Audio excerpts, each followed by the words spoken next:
Hello my dear learners, in this lecture we will study some of the very important parameters of antenna and wave propagation. Actually, in my previous lectures just the basic theory of radiation resistance was given, and as you all know that radiation resistance is the resistance which is the backbone or the basis of all kinds of radiations in free space which are associated with the antenna. It means this is the path between free space to that physical structure of an antenna. It means today we will discuss that parameter of antenna which is combining the two networks with each other. The first network is the physical structure from where it is associated with the transmitter or receiver, and the second where the physical structure of antenna is associated with the free space, and both these networks have to be connected with a resistance called as radiation resistance. So, start with the radiation resistance. What is radiation resistance? By its definition, it is the fictitious resistance such that when connected in series with an antenna will consume the same power as actually radiated by the antenna. This radiation resistance cannot be interpreted or it cannot be physically verified, but we can assume that the value of this radiation resistance is same as the power actually radiated by that antenna which is having a physical resistance which is having the same value of that resistance which can be felt by absorbing the power or by transmitting the power. The formula for the total power radiated by an antenna in terms of radiation resistance can be given like this: total power radiated is equal to half mod I square R radiated. That mod I means that is the IRMS current. This radiation resistance is the part of an antenna and basically the feed system from where the complete energy is provided to that antenna. That particular part is associated with the radiation resistance. Radiation resistance must be very higher for getting the higher directional characteristics always.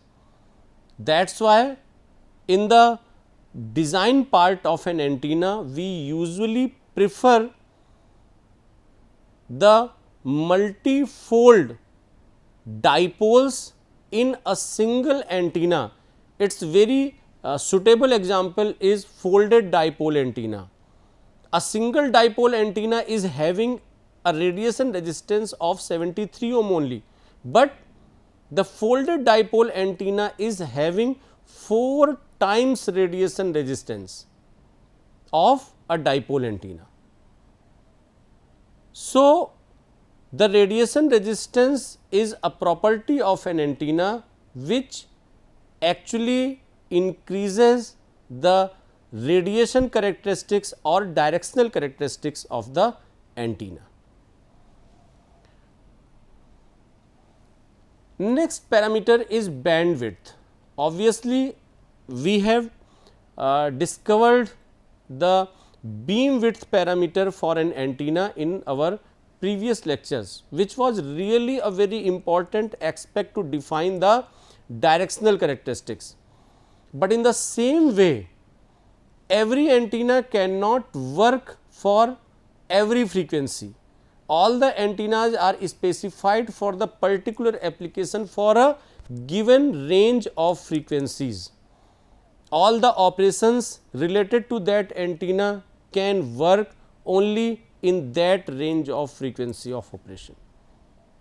So, the bandwidth is the range of frequencies at which an antenna can work. It is also defined as the bandwidth of an antenna is the range of frequencies within which the performance of the antenna with respect to some characteristics conforms a very specified standard. It is also another fundamental antenna parameter which describes the range of frequencies over which the antenna can properly radiate or receive the energy. Often the desired bandwidth is one of the determining parameter used to decide upon an antenna. For instance, many antenna types have very narrow bandwidth which cannot be used for the wide bandwidth applications. So, for the wide applications of an antenna, the bandwidth must be very higher, means the range of frequencies for their operation should be very large. The bandwidth, the range of frequencies on either side of the center frequency, it can be defined for the different designed antennas. At lower frequency, impedance variation decides the bandwidth as pattern characteristics are frequency sensitive. Under such conditions, bandwidth of the antenna is inversely proportional to the Q factor of the antenna. Now, we will discuss the Q factor or quality factor of an antenna, which is given in these formulas. For the mathematical notations, the bandwidth of an antenna is defined as delta omega, that is W2 omega 2 minus omega 1, and that is omega naught, which is the center frequency upon Q. And for the frequency purpose, that is delta f, which is equal to f2 minus f1, which is equal to f naught upon Q, where f naught is the center frequency or resonant frequency, while Q factor of antenna is given by quality factor of antenna, which is given by Q is equal to 2 pi into total energy stored by antenna upon energy radiated per cycle. Thus, for lower Q antennas, the bandwidth of the antennas are high or vice versa. The beam area or beam solid angle, it is also one of the very important parameter of antenna theory. Every antenna is specified for its beam area or beam solid angle. Generally, this diagram is sufficient to describe all the characteristics related to the beam area or beam solid angle. You can understand the mathematical credentials, mathematical operations to operate or for getting the values of beam area or to understand the beam solid angle where these parameter exists. And when we define these parameters, like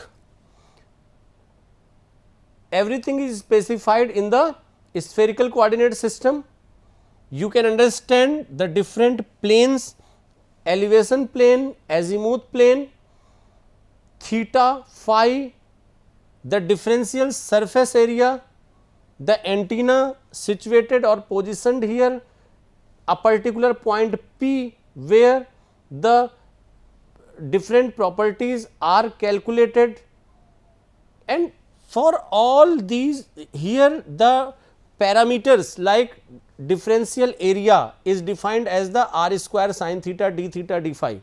This is the differential surface area of this one, and this is the d omega, which is the solid angle which is subtended at the center. It is the combination of theta and phi, and it is given as sin theta d theta d phi. How it comes, I have already described in my previous lectures. Beam solid angle. For the definition, for an antenna with single main lobe, the beam solid angle is defined as the solid angle omega A, where all the radiated power would flow with radiation intensity equal to maximum and constant inside the beam solid angle omega A. This is the beam solid angle for a test antenna, for a practical antenna which is radiating the radiations not uniformly. This is a practical antenna which is radiating its power in a different manner in different directions. So, in polar two dimensional coordinates, an incremental area dA on the surface of an sphere is the product of the length r d theta in the theta direction and r sin theta d phi in the phi direction as shown in the previous figure. And this incremental area of an sphere is given as dA is equal to r d theta into r sin theta d phi, which is equal to r square sin theta d phi.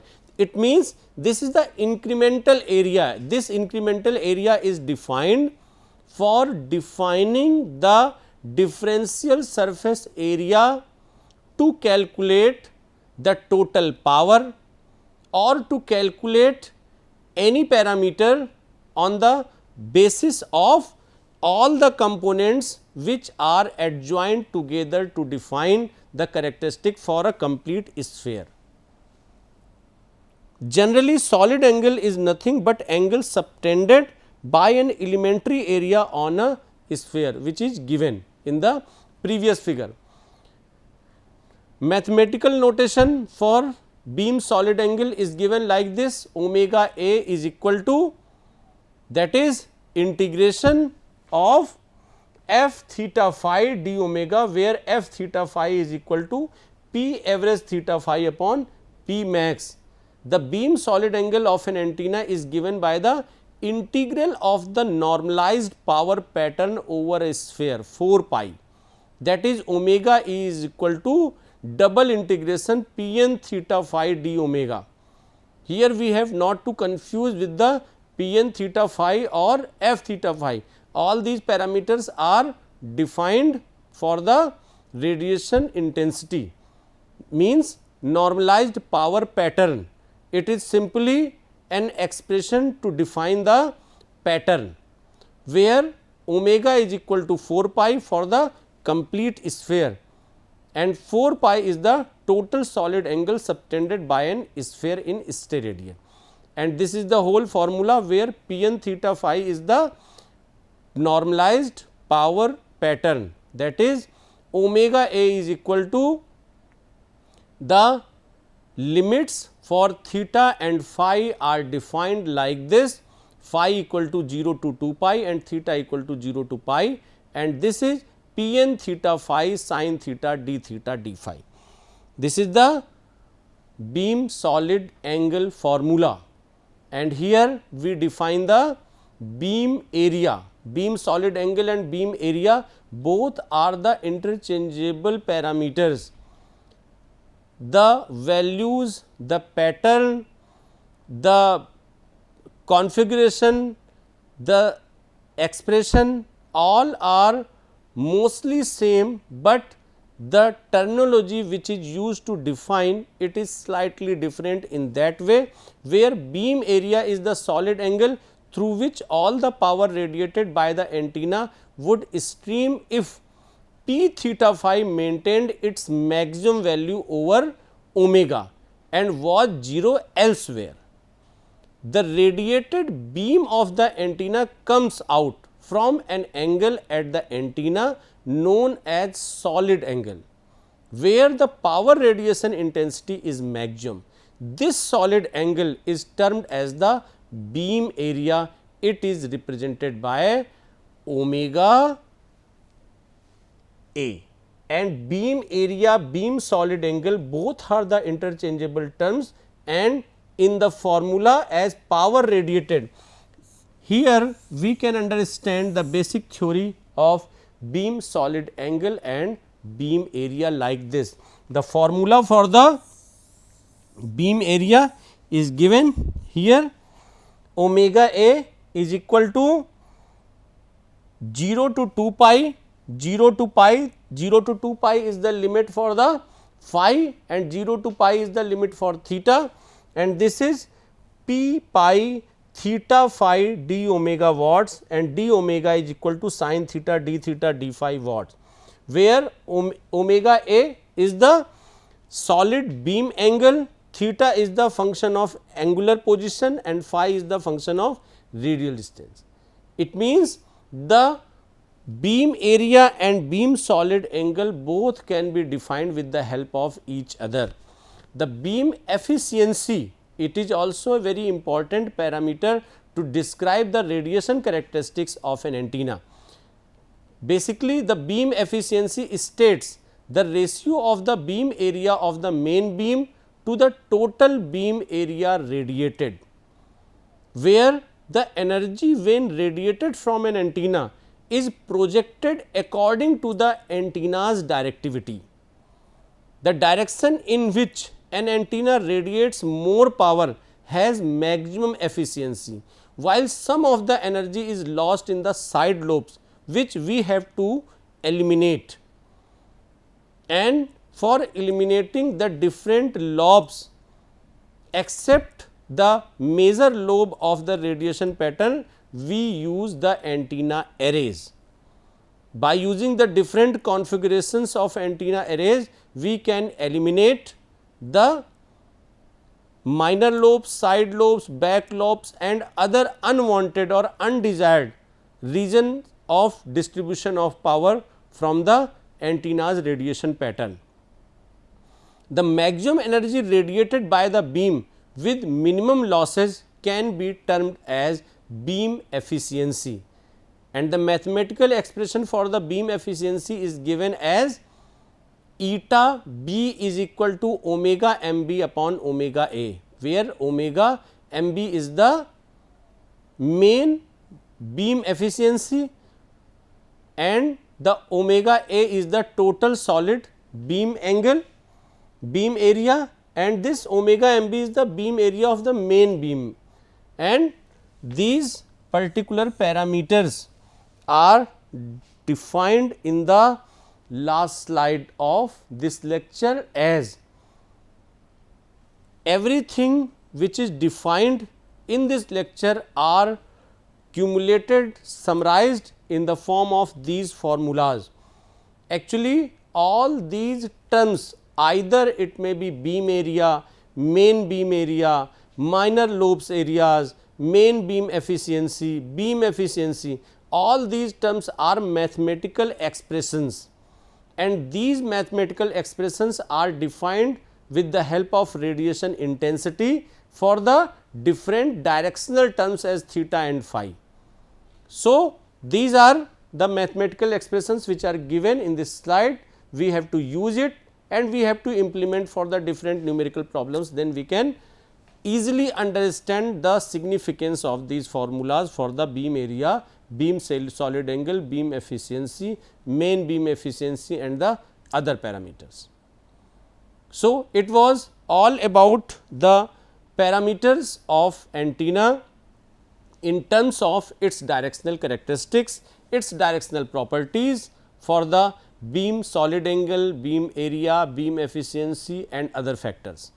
So, thank you very much. We will study some more parameters in our next lecture. Thank you.